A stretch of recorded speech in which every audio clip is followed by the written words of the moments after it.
Welcome back, everybody. I guess you can see we've had a little bit of rain out here recently. It's hard to keep a dirt lot flat and level, and especially when you're moving such heavy equipment. Well, welcome back to the channel, everybody. I appreciate you joining us. We're doing walkarounds out here at Copart, the Austin branch in New Braunfels, Texas. And let's get started with what we have for today. Here we've got a Toyota. Looks like a bit of an older Toyota with the headlights being the way they are. It's an unknown lost type. It's not a pedal car. It's got 143,000 miles on it. And for a Toyota, if maintained, that's not much. You know what? I'm seeing now all these little dings, but I'm not seeing a whole lot on the roof. Well, if you hold your head just right and stick your tongue out, then yeah, you can see a few little dings on the roof as well. So I'm going to say this is probably, it's got hail damage. Whether or not that's what caused it to be here is yet to be determined. But walking around the whole car, it's not crashed that I can see. 143,323 miles. Ooh. It smells a little funky. You got some flies flying out of there. What is it? Some sort of oil or something? Huh. Well, the front seat has seen some wear in its 143,000 miles. The rest of it, though, doesn't look bad at all. Let you guys get in there and take a look. It's got a bit of an odor, so I'm not going to go sit inside. I don't know if that's a mold odor or not. But there we go. There's your dash. As you can see, there's been a few people coming through here, getting in it. Let's take a look in the back. Take a look in the back here. Well, see, now these seats, they look like nobody sat in them. This doesn't look bad at all.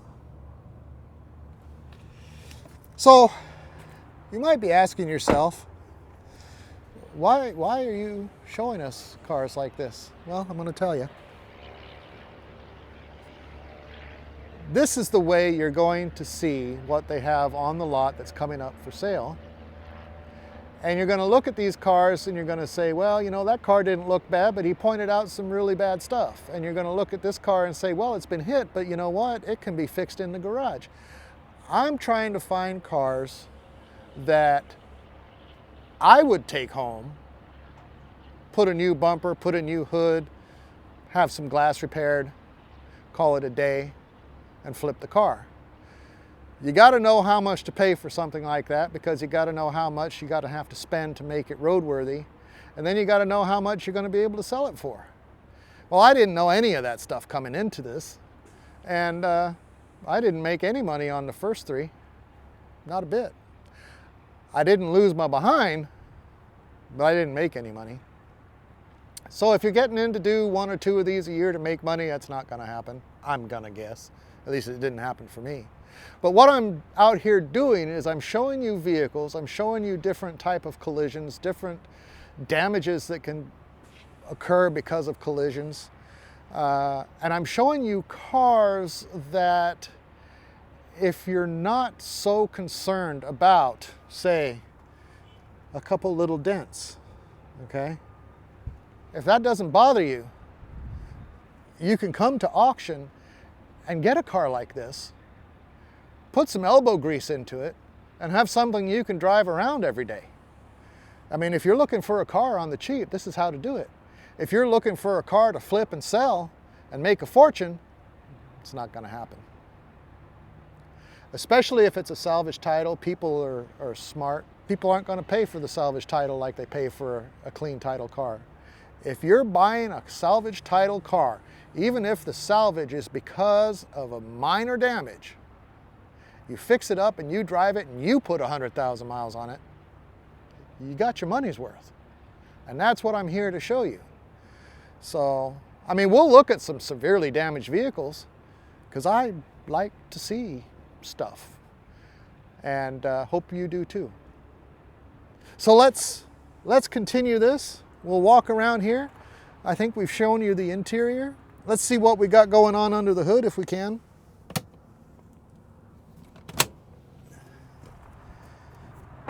We can't start them. They don't allow us to do that here. And if they say don't start them, then we're not starting them. I'm not going to ruin my chances of being out here. Does this take a double? Nope. Oh, it actually comes up on its own. Very nice. The dual VVTi. If you know what that is, good on you, because I don't. It's probably got a dual cam variable valve timing with an I on the end. For intermittent? I don't know. What does it mean, guys? What does VVTi mean? And if you've got two of them, because it's dual, is that better? Let me know. Drop a comment down below. Help educate everybody so that everybody knows exactly what's going on.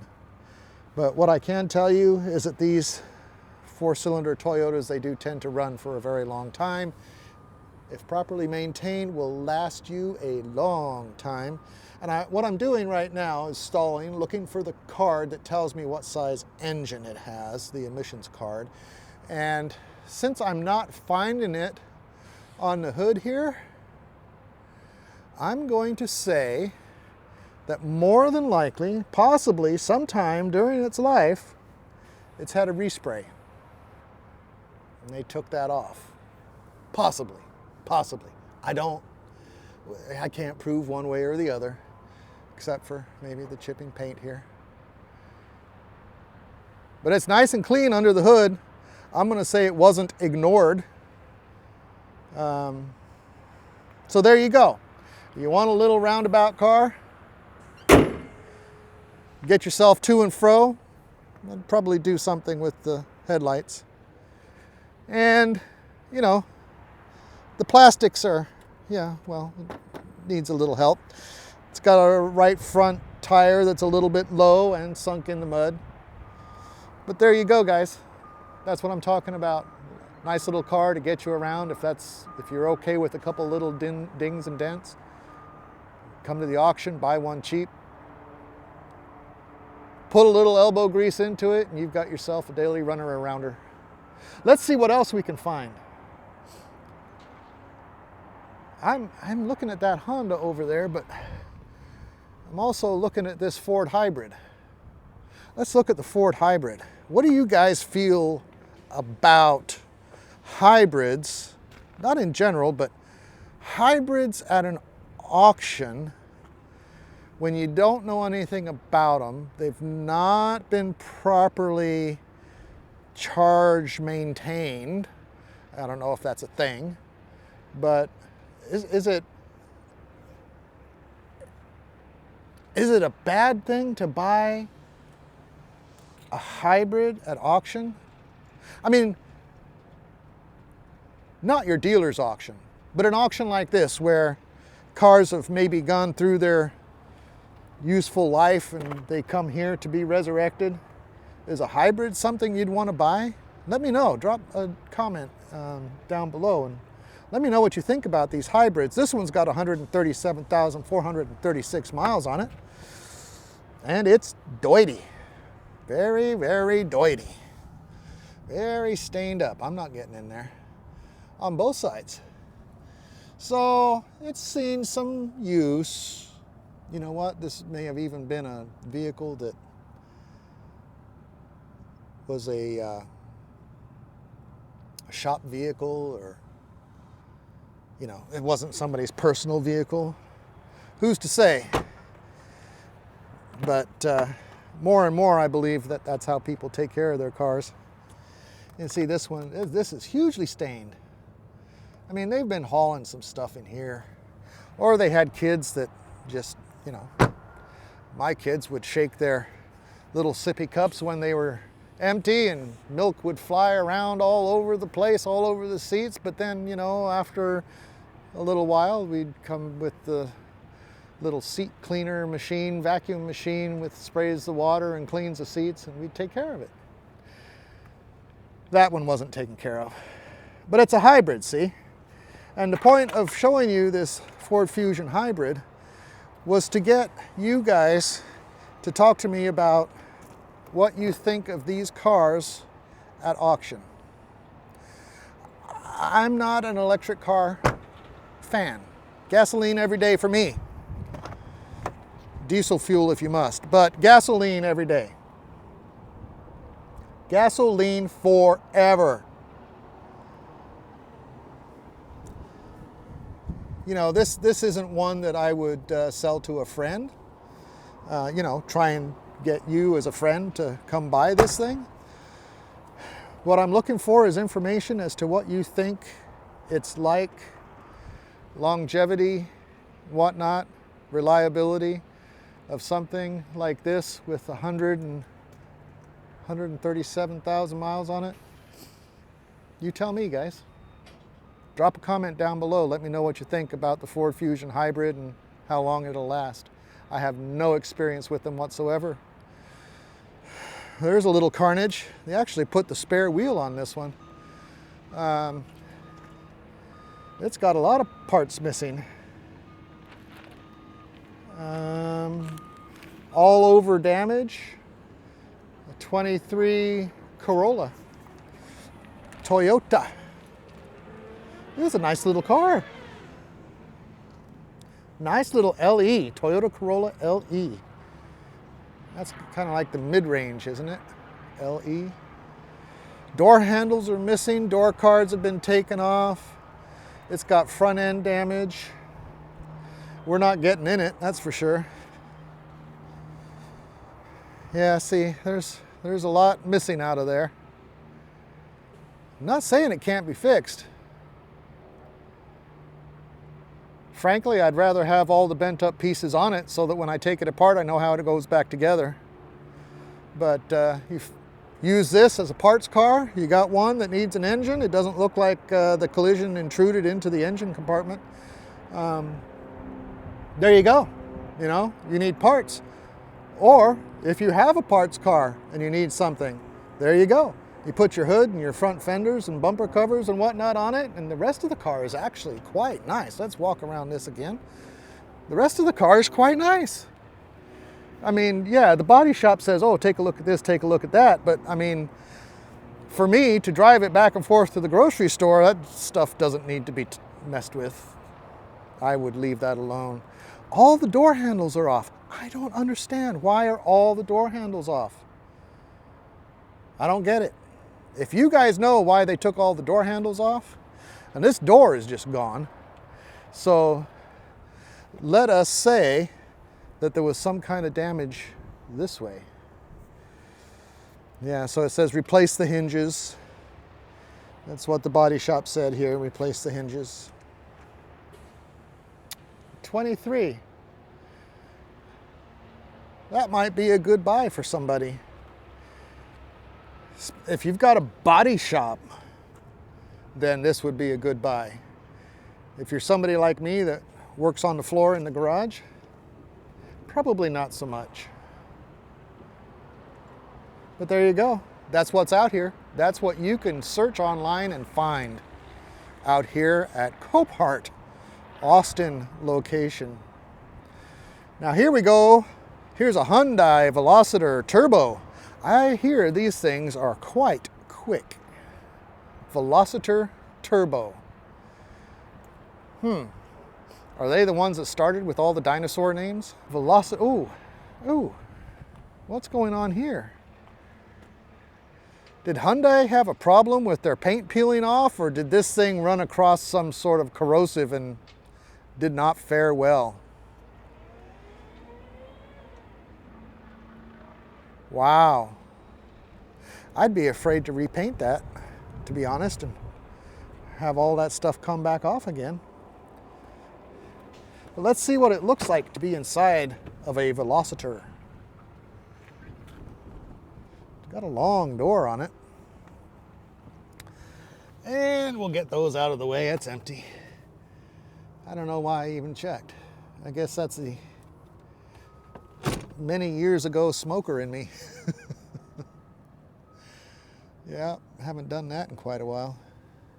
Don't want to either. So the seat is way up. Let me see if I can move it. There we go. So the heavier end of me can get in.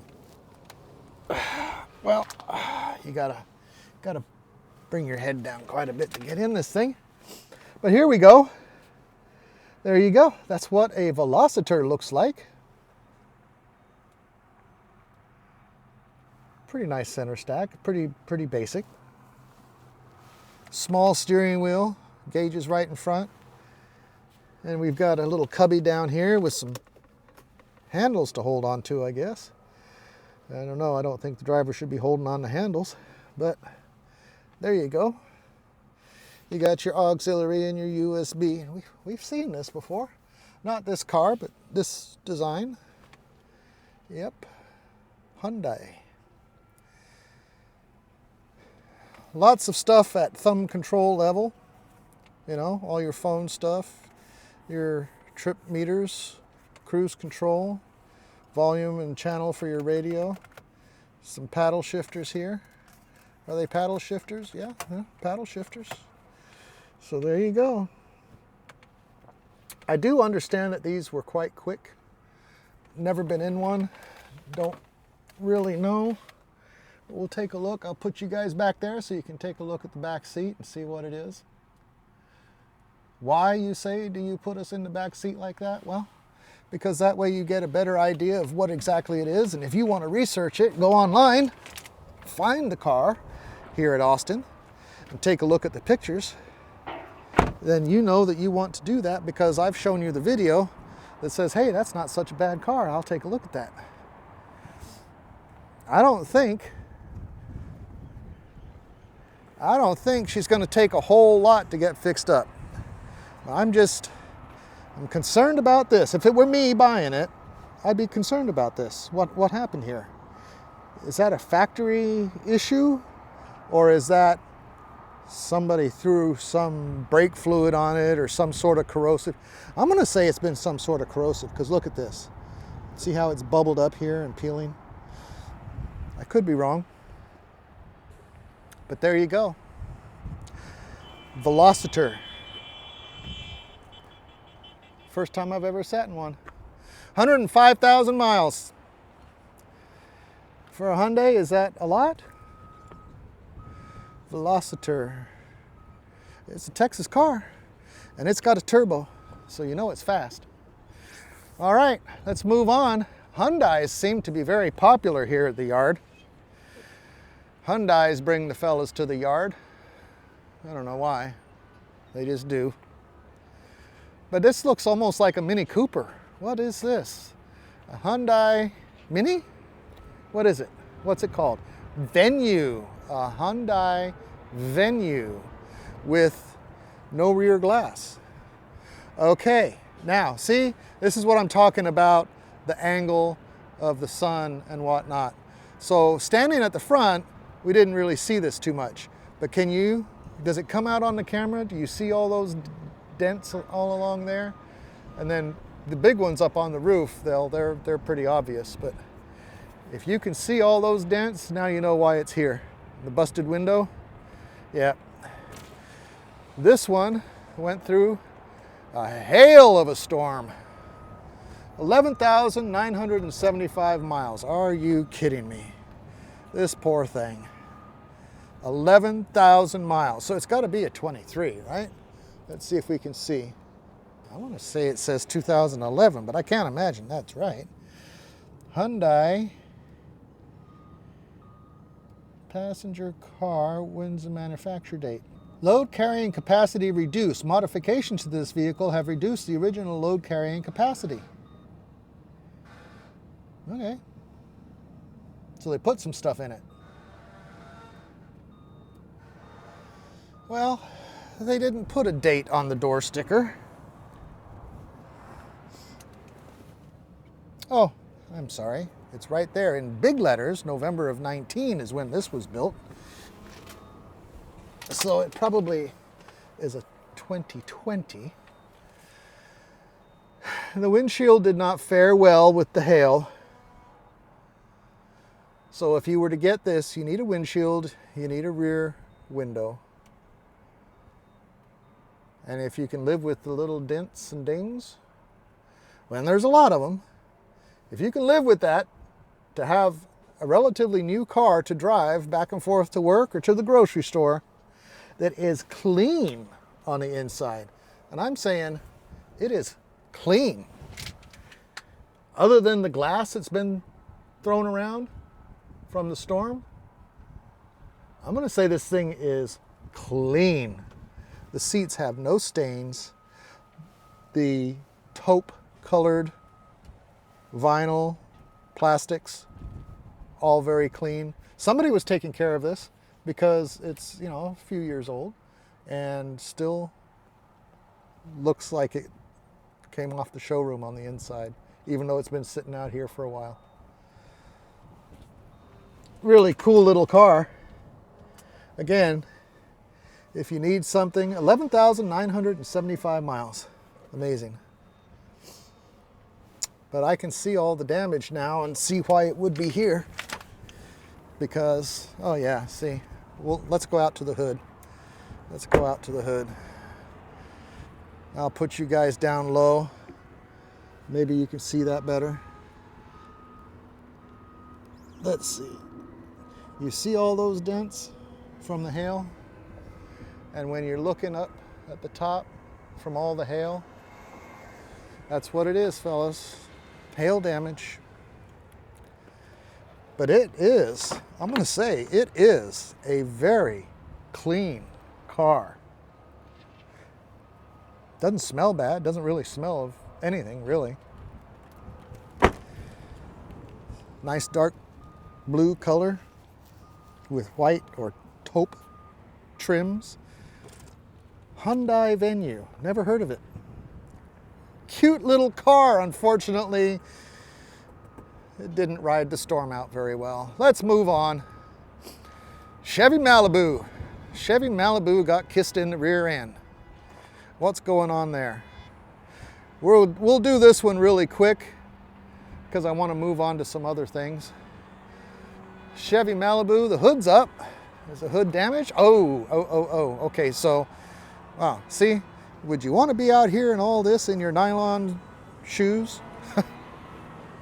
No. Oh yeah.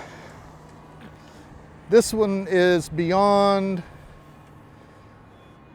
fixing up in the garage. Holy mackerel. What happened here? You know what? Did they have to pry? Somebody pried this open. Now, was it pried open because of the collision and they needed to get somebody out? I mean, the interior compartment doesn't look bad. I mean, was it an older person maybe that could not bring their legs to get over onto the driver's side and scoot out because this door is jammed up? But that's definitely been pried open. Or, let's look at the ignition. It says the lost type is front end, which, you know, we figured that out. But is the lost type front end from somebody driving off with this thing because they stole it? Well, I'm going to say it's possible. It's possible. Yeah.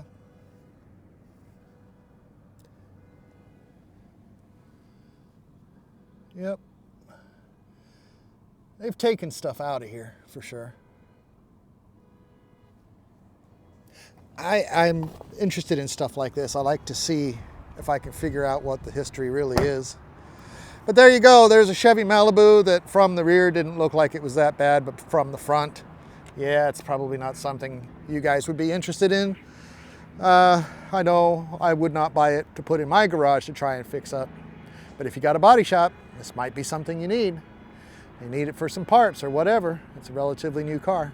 All right, on that note, everybody, I thank you very much for tuning in and watching this version. I know you hear that honking in the background. Sounds like they tried to move a car that's still got some good battery in it. Anyhow, thanks for watching. I appreciate it. We'll see you real soon again on the next one.